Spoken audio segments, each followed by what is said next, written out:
जय श्री सीताराम मित्रों, श्रद्धालु श्रोताजन, बंधुजन, श्रद्धालु मातृशक्ति माताओं, वंदनीय भक्तजन, सभी को मैं टीकमगढ़ मध्य प्रदेश से डॉक्टर राजेंद्र मिश्रा प्रणाम करता है। पिछले लगभग 5 वर्ष से मैं पुराणों की कथाएं, संपूर्ण पुराण आप लोगों को सुना रहा हूँ। यथारूप सुनाता हूँ, पूरा पुराण सुनाता हूँ। अभी इस श्रृंखला में मैंने नरसिंह पुराण की कथा लगभग 15 दिन पहले पूरी की थी। अब मैं नए सिरे से एक नए पुराण की शुरुआत कर रहा हूँ आज से, और वो पुराण है श्रीमद् देवी भागवत महापुराण। देवी भागवत महापुराण हमारे पुराण संख्या के क्रम में 5वें स्थान पर आता है। पुराणों की गणना क्रम में है 5वां महापुराण श्रीमद् भागवत, और श्रीमद् देवी भागवत दोनों का स्थान 5वें पर ही आता है। देवी भागवत में प्रतिपाद्या देवी महामाया है। भगवान वेद व्यास कृत इस महापुराण में सारस्वत कल्प का पौराणिक प्रसंग संग्रहित है, जबकि देवी भागवत में सारस्वत कल्प का पौराणिक प्रसंग है। श्रीमद् भागवत में पाद्म कल्प का प्रसंग है। श्रीमद् देवी भागवत के समान यह श्रीमद् भागवत के समान भी यह पुराण भी 18,000 श्लोकों से युक्त और 12 स्कंधों से निबद्ध है। श्रीमद् देवी भागवत में 12 स्कंध है, और भागवत में भी 12 स्कंध है। मोक्ष और भोग प्रदान करने वाले इस महापुराण को महर्षि वेद व्यास ने स्वयं परीक्षित के पुत्र महाराज जन्मेजय को सुनाया था।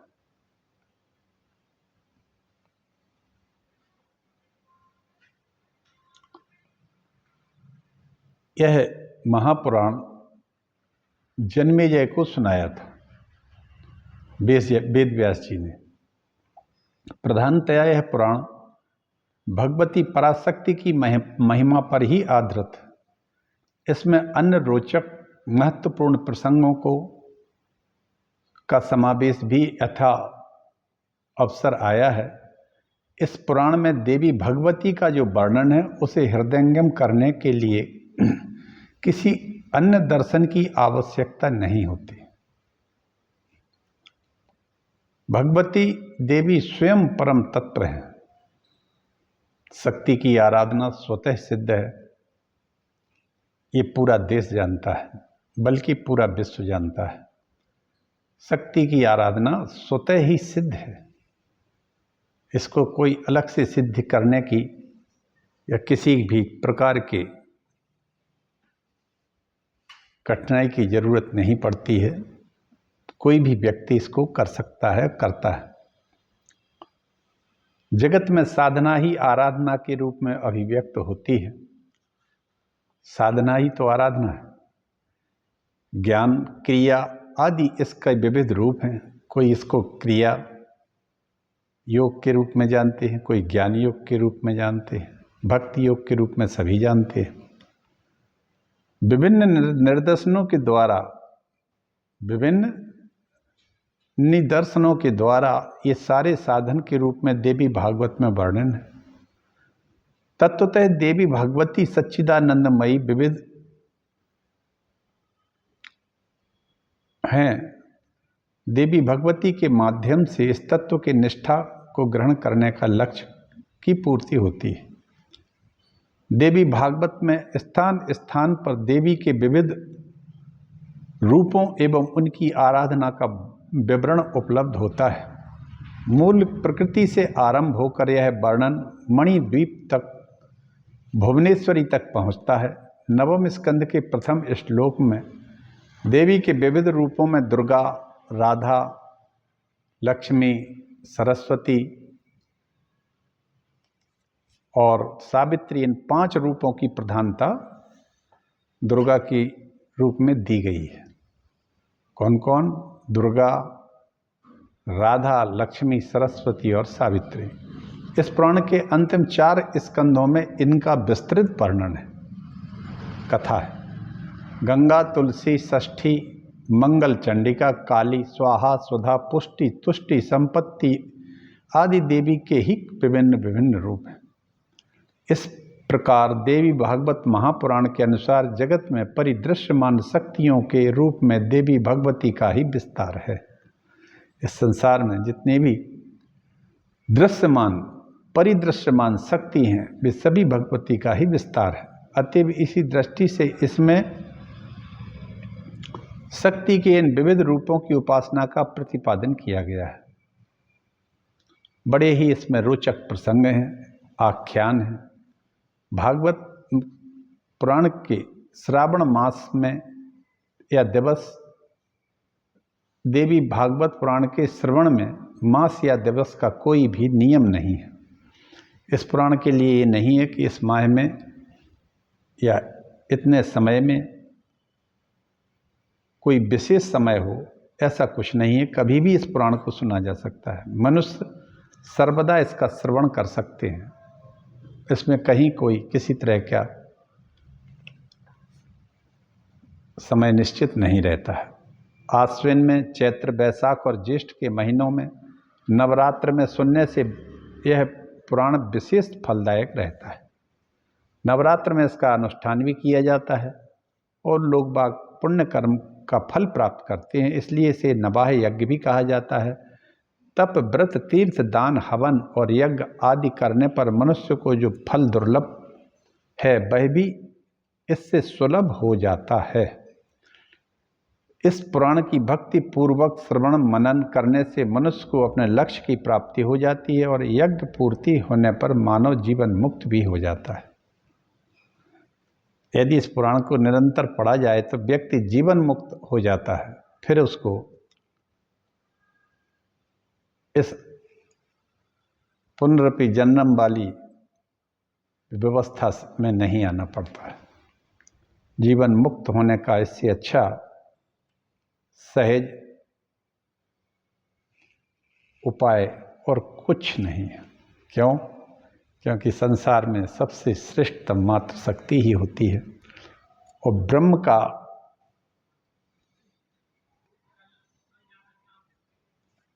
जो स्वरूप है वो मात्रमय ही है, मात्र शक्तिमय ही है। मात्र ये कहें कि मात्र शक्ति है।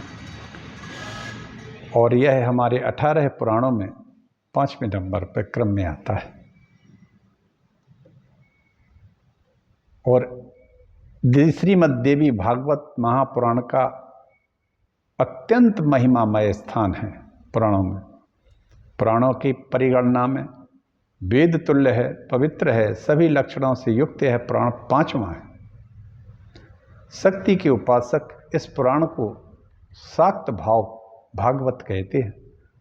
इस ग्रंथ के आदि, मध्य और अंत में सर्वत्र भगवती आद्या शक्ति का ही महिमा का प्रतिपादन किया गया है। इस पुराण के मुख्य रूप से परब्रह्म परमात्मा को इस पुराण में मुख्य रूप से परब्रह्म परमात्मा के हम मात्र रूप और उनकी उपासना का वर्णन है। भगवती आद्या शक्ति की लीलाएं तो अनंत हैं। उन लीला कथाओं का प्रतिपादन ही इस ग्रंथ का मुख्य प्रतिपाद्य विषय है, जिसके सम्यक अवगाहन से साधकों और भक्तों का मन देवी के पद्म पराग का भ्रमर बनकर भक्ति मार्ग का पथिक हो जाता है। संसार में सभी प्राणियों के लिए मातृ भाव की बड़ी महिमा है। मानव अपनी सबसे अधिक श्रद्धा स्वाभाविक रूप से माता के ही चरणों में अर्पित करता है, क्योंकि सर्वप्रथम माता की ही गोद में उसे लोक दर्शन का सौभाग्य प्राप्त होता है। इसलिए माता ही सभी प्राणियों की आदि गुरु भी है। उसकी करुणा और कृपा बालकों के लौकिक और पारलौकिक कल्याण का आधार भी है। इसलिए मातृ देवो भव, पितृ देवो भव, आचार्य देवो भव, इन वाक्यों में सबसे पहले माता का ही स्थान है। महाशक्ति स्वरूपिणी देवी तथा समष्टि रूपिणी संपूर्ण जगत की माता, वे ही संपूर्ण लोगों को कल्याण का मार्ग प्रदर्शित करने वाली ज्ञान गुरु स्वरूपा माता ही होती है। वास्तव में तो महाशक्ति ही परब्रह्म के रूप में प्रतिष्ठित है। जो परब्रह्म परमात्मा की हम बात करते हैं, सत्य तो है कि वो मात्र शक्ति के रूप में ही प्रतिष्ठित है, जो विभिन्न रूपों में अनेक विध लीलाएं करती रहती है। कहीं वो ब्रह्म के रूप में दिखाई देती हैं, कभी मात्र शक्ति के रूप में दिखाई देती हैं, कोई प्रकृति के रूप में दिखती हैं, तो कभी ब्रह्म स्वरूप में दिखती हैं। अतः ये जगत का सृजन पालन संहार करने वाली आदि नारायणी शक्ति है। वे ही महाशक्ति 9 दुर्गाओं 10 महाविद्याओं के रूप में प्रतिष्ठित हैं। अब 9 दुर्गाएं तो सभी जानते हैं, वो महाशक्ति 9 दुर्गाओं के रूप में है और 10 महाविद्या के रूप में है। आप लोग सभी 10 महाविद्याओं को भी जानते होंगे, काली, तारा, महाविद्या इत्यादि, षोडशी, भुवनेश्वरी, ये 10 महाविद्याएं हैं। तो गायत्री, भुवनेश्वरी, काली, तारा, बगला, षोडशी, त्रिपुरा, धूमावती, मातंगी, कमला, पद्मावती, दुर्गा आदि देवियां इन भगवती के ही स्वरूप हैं। यही शक्तिशाली और शक्ति हैं, नर हैं, नारी भी हैं। ये माता है, धाता है, पिता है, पितामय है, आदि रूप में यही अधिष्ठित है। अभिप्राय यह है कि परमात्मा स्वरूपिणी महाशक्ति विविध शक्तियों के रूप में सर्वत्र क्रीड़ा करती हैं। शक्ति क्रीड़ा जगत सर्वम, शक्ति क्रीड़ा जगत सर्वम, संपूर्ण जगत शक्ति की क्रीड़ा यानी कि लीला है। यह संसार संपूर्ण जगत उन महाशक्ति आद्या शक्ति की ही लीला है। शक्ति से रहित हो जाना तो शून्यता है। जब शक्ति किसी भी जीव मात्र की क्षीण हो जाती है और शक्ति रहित हो जाना, शून्यता आ जाती है। शून्य निर्जीव हो जाता है, सौ बन जाता है। शक्तिहीन मनुष्य का कहीं भी आदर नहीं किया जाता है। ध्रुव प्रहलाद भक्ति शक्ति के कारण ही पूजित है।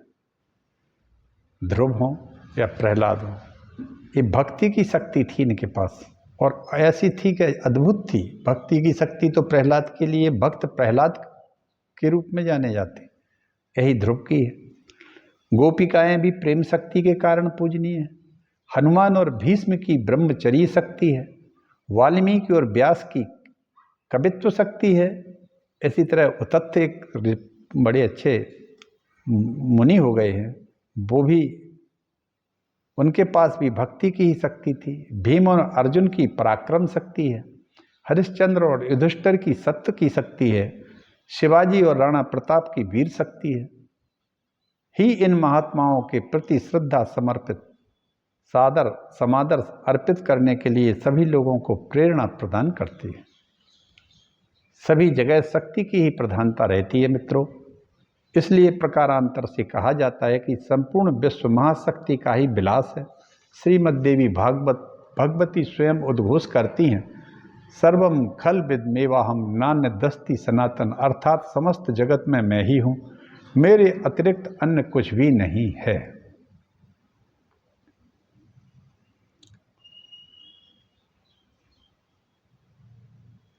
सर्वम खल विदम मेवाहम नान्य दस्ति सनातन, समस्त जगत में मैं ही हूँ, मेरे अतिरिक्त अन्य कुछ भी सनातन तत्व नहीं है। ये भगवती देवी के उद्गार हैं, जो हमारे श्रीमद् देवी भागवत के प्रारंभ से ही है, इसी श्लोक से शुरू होती है। वास्तव में तो देवी भागवत की समस्त कथाओं और उपदेशों का सार यह है कि हमें आसक्ति का त्याग कर वैराग्य की ओर प्रवृत्त होना चाहिए। सांसारिक बंधनों से मुक्त होने के लिए एकमात्र पराम्बा भगवती की शरण में जाना चाहिए। मनुष्य अपने ऐहिक जीवन को किस प्रकार सुख, समृद्धि, शांति से संपन्न कर सकता है और उसी जीवन से जीव मात्र के कल्याण में सहायक भी होता है, कैसे अपने परम ध्येय पराम्बा भगवती की करुणामयी कृपा को प्राप्त कर सकता है, इसके विधिवत साधनों को उपदेशपूर्ण कथाकनकों के साथ इस पुराण को में प्रस्तुत किया गया है। भक्तजनों में श्रीमद् देवी भागवत की कथा एवं पारायण की अनुष्ठान की भी परंपरा है। इस दृष्टि से श्रीमद् देवी भागवत की पाठ विधि, सांगोपांग, पूजा अर्चन, हवन का भी विधान है। साथ ही नवान्न पारायण के तिथि क्रम का भी उल्लेख है। इससे साधक गणों को लाभ होगा और सभी लोग लाभान्वित होंगे।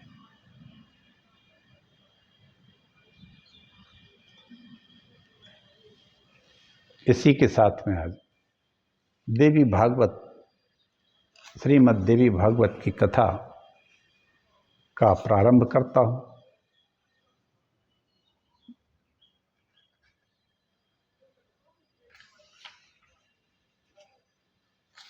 यह देवी भागवत अर्थ श्लोकी देवी भागवत भी है। सर्वम खल विद्मेवाहम नान्यदस्ति कदाचन।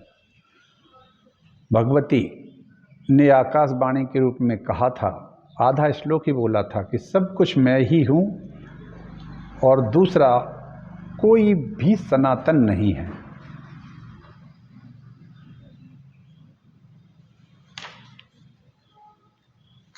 एक ही वाहम जगत यत्र द्वितीया का ममा परा। शुंभ से भगवती कहती हैं एकादश अध्याय में कि शुंभ तुम कहता है बहुत शक्तियों के सहारे लड़ रही हैं आप, तो मैं कहती हूँ इस संसार में देख मैं ही हूँ, मेरे सिवा कोई भी नहीं है। इसी के साथ श्री गणेशाय नमः।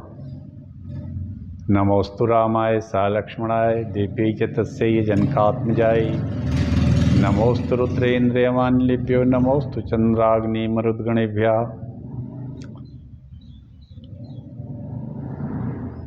आइए आज इसी के साथ थोड़ा सा पाठ भी करें। इसी के साथ अब हम पूरा श्रीमद् देवी भागवत की कथा आप लोगों को सुनाएंगे। 18,000 इसमें श्लोक हैं। संभवतः इसमें दो चार महीने भी लग सकते हैं। आप लोग सुने और महाकुंभ का विसर्जन भी हो गया है, संपूर्णता की ओर है, हो ही गया है। शिवरात्रि भी हो गई है। इसी के साथ में देवी भागवत की कथा प्रारंभ कर रहा हूँ। देवी भागवतम नाम पुराणम परमोत्तमम त्रैलोक्य जननी साक्षात गीयते यत्र शाश्वती। श्रीमद् देवी भागवत नामक पुराण सभी पुराणों में अति श्रेष्ठ है, जिसमें तीनों लोकों की जननी साक्षात सनातनी भगवती कोई महिमा गाई गई है। श्रीमद्भागवतम यस्तु पठेद्वा शृणुद्या यद्यपि श्लोकार्धम अश्लोकपादम व स याति परमां गतिं। जो श्रीमद् देवी भागवत के आधे श्लोक या चौथाई श्लोक को भी प्रतिदिन सुनता या पढ़ता है, वह भी परम गति को प्राप्त होता है। जिस प्रकार घर में नित्य श्रीमद् देवी भागवत का, जिस घर में नित्य देवी भागवत का पूजन किया जाता है, वह घर तो तीर्थ ही है तथा उसमें निवास करने वाले लोगों के पापों का पूर्णतः नाश हो जाता है। जो व्यक्ति भक्ति भाव से देवी के इस भागवत पुराण का पाठ या स्वयं श्रवण करे, किसी की कथा, जो कोई कथा कर रहा हो उससे श्रवण करता है, तो वह धर्म, अर्थ, काम और मोक्ष प्राप्त कर लेता है। अमृत के पान से केवल मनुष्य अमर होता है, किंतु भगवती का कथा रूप अमृत तो संपूर्ण कुल को ही अजर अमर बना देता है। जो व्यक्ति श्रीमद् देवी भागवत की कथा या पाठ का श्रवण करता है, उसके संपूर्ण कुल, अब वो तो स्वयं तो होता ही है अमृत को प्राप्त, उसका तो संपूर्ण कुल पूर्वज से लेके सभी लोग अजर अमर हो जाते हैं, क्योंकि सारे संसार में भक्ति के अलावा और कुछ है नहीं मित्रों। यस्तु भागवतम देव्या पठेद भक्त्या शृणोति वा धर्ममर्त्य कामं च मोक्षं च लभते नरः। सुधाम पिबन्नेक एव नरः स्यात् जरामरः। देव्या कथामृतं कुर्यात् कुलमेवा जरामरम्। अष्टादश पुराणानां मध्ये सर्वोत्तमं परमं देवी भागवतम नाम धर्मार्थ काम मोक्षदम।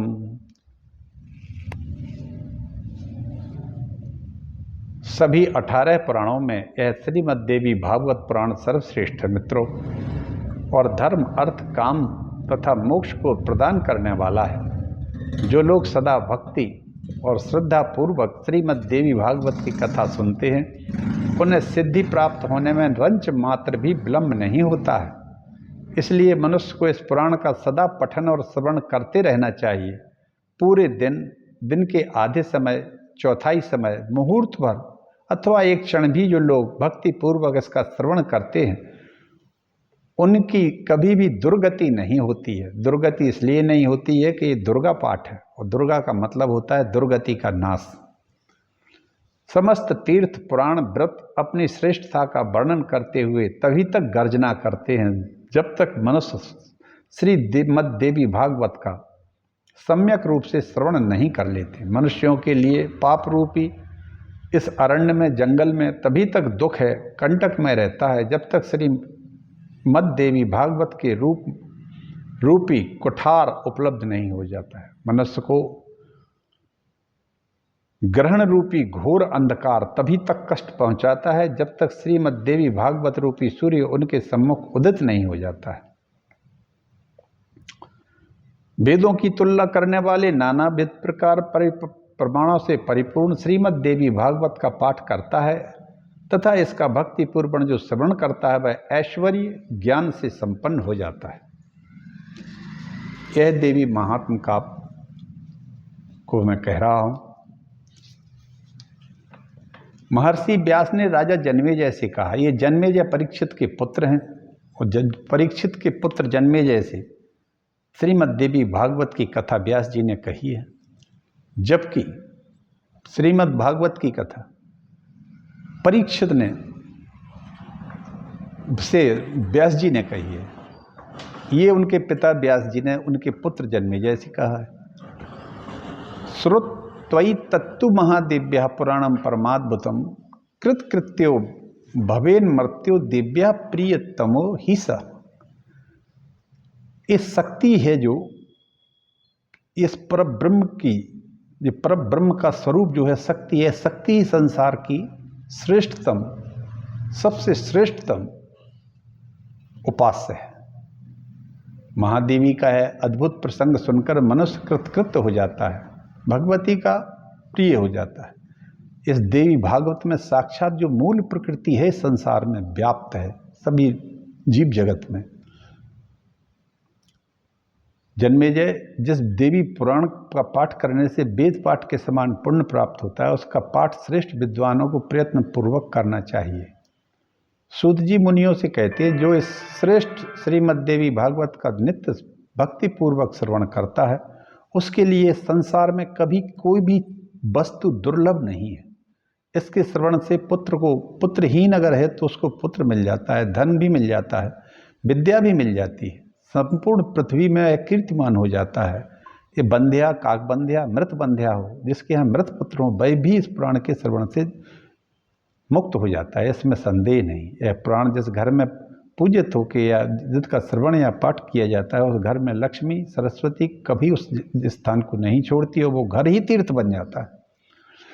इसके पाठ से वेताल है, डाकिनी, राक्षस, यहाँ तक कि झांकते तक नहीं है। यदि ज्वरग्रस्त मनुष्य को स्पर्श कर ले इसका साधक तो एकाग्रचित्त होकर इसका पुराण का जो पाठ करे तो वह दाह शक्ति, ज्वर उसके मंडलों को छोड़कर भाग जाता है। इसकी 100 आवृत्ति के पाठ से क्षय रोग तक चला जाता है, जिसको हम ट्यूबरक्लोसिस कहते हैं। जो मनुष्य प्रत्येक संध्या के अवसर पर दत्तचित्र होकर संध्या विधि संपन्न करके पुराण के एक एक अध्याय का पाठ करता है वह ज्ञानी हो जाता है। शारदीय नवरात्र में परम भक्ति से इस पुराण का नित्य पाठ करना चाहिए। इससे जगदम्बा प्रसन्न हो जाती है, उसकी अभिलाषा से अधिक फल प्रदान करती है। वैष्णव हो, शैव हो, सौर हो, गणपत्य हो, अपने अपने इष्ट देवों की, कई लोग अपने अपने इष्ट देवों की पूजा अपने अपने अनुसार करते हैं।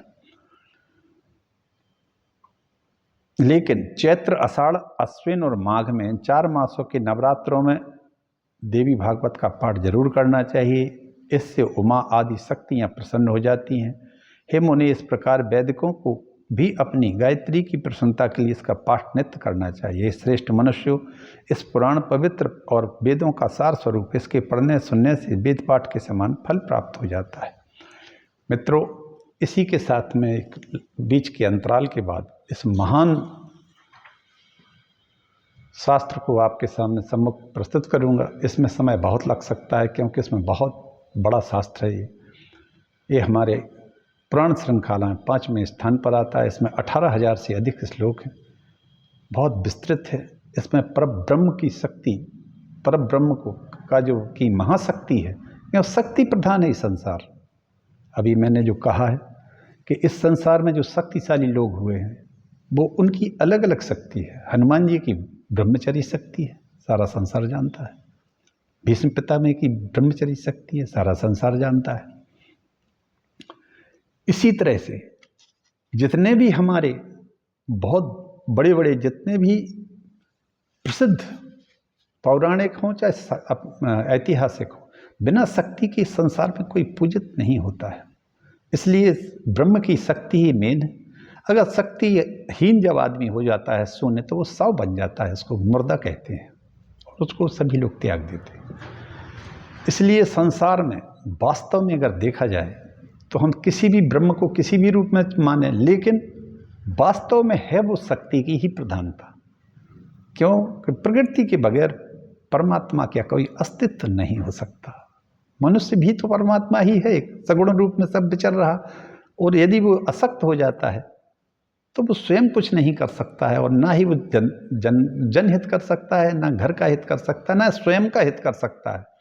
इसलिए हम शक्ति की आराधना हमारे यहाँ इस आर्यावर्त में हमेशा की गई है। और शक्ति के लिए इसमें 4 महीने में, वर्ष में 4 समय भी बताए गए हैं। एक आश्विन है, एक चैत्र है, श्रवण है, और आपका एक माघ मास है। इसमें हम शारदीय नवरात्र और चैत्र नवरात्र को मानते हैं। 2 गौण हैं, इस तरह 4 नवरात्र हैं। तो आज से हमने इसको एक लंबे अंतराल के बाद शुरू किया है। आपको हम कोशिश करेंगे कि आप लोग अपने घर बैठ के इस महापुराण के तत्व को सुनिए। हर शास्त्र में एक तत्व होता है मित्रों। कथानक तो होते ही हैं, कथानक तो हैं जब तक तो कुछ बोल पाएंगे, लेकिन उस कथानक में एक सार छुपा रहता है हमेशा। बस यदि वो पॉइंट कर जाता है आपको, तो समझ लो कि ये सब ठीक है। वरना ये कथाएं तो चलती ही रहेंगी, कल चलती रही हैं, कहने वाले कहते रहते हैं। सत्य तो यह है कि शक्तिहीन कुछ नहीं होता, और शक्तिशाली का ही ऐश्वर्य और शक्तिशाली का ही गुणगान होता है। और सर्वशक्तिमान जो है परब्रह्म परमात्मा, वो शक्ति के कारण ही, याद रखना। शिव भी हैं तो वो शक्ति के कारण है। अगर शक्ति चली जाती है तो शिव भी 100 हो जाते हैं और सारा संसार ही जड़वत हो जाता है। तो इस शक्ति के ही अनेक रूप हैं। उस परब्रह्म की शक्ति कोई एक नाम से नहीं है, उसके अनंत नाम है, अनंत रूप है। आइए आप लोगों को हम सुनाएंगे आज से। आप लोग सुनिए घर बैठ के, किसी को कहीं जाने की ज़रूरत नहीं, और ना कोई पैसा खर्च होना है, ना लाखों रुपया लगना है, ना 1 रुपया लगना है, कुछ नहीं। समय निकालिए और मेरे चैनल को खोलिए यूट्यूब पर, हरि बोल डॉक्टर राजेंद्र मिश्रा। जैसे हमने अभी पिछले 5 वर्ष में करीब 10 महाशास्त्र सुना दिए आप लोगों को, एक और अद्भुत ऐसा मैं पुराण सुनाने जा रहा हूँ जो वेदों के तुल्य है और शक्ति की बहुत बड़ी महिमा है। तो हम आज से कहेंगे, इसी के साथ मैं अपनी वाणी को विराम दे रहा हूँ। कथा कल से शुरू हम करेंगे। आज मैंने छोटा सा महात्म बताया है कि संसार में जो व्यक्ति इतिहास में हुए हैं वो अत्यंत शक्तिशाली है। और वो इतने शक्तिशाली हैं कि वो आकाश पाताल धरती सब जगह व्याप्त रहते हैं और कहीं भी पहुंच सकते हैं। अब है ये कि हमारे अंदर कितनी उसको प्राप्त करने की क्षमता है। तो बड़ी बड़ी सिद्धियां आ जाती हैं आदमी के पास। बस है ये कि हमारी खुद की कितनी उसको प्राप्त करने में हमारी सामर्थ्य है और हम कितने उसके प्रति समर्पित हैं। हम जितने समर्पित होते हैं उतना तो मिल जाता है। हम परिवार के प्रति समर्पित हैं, परिवार मिल जाता है। हम जिस समाज के प्रति थोड़ा बहुत करते हैं उतना हमारा हो जाता है। लेकिन जो अनंत करते हैं, अनंत शक्तियों से संपन्न है, वे सारी दुनिया में अपना प्रभाव छोड़ जाते हैं। बस इसी के साथ मैं अपनी वाणी को विराम देता हूँ। आप सबका कल्याण हो। हर हर महादेव। जय श्री राम।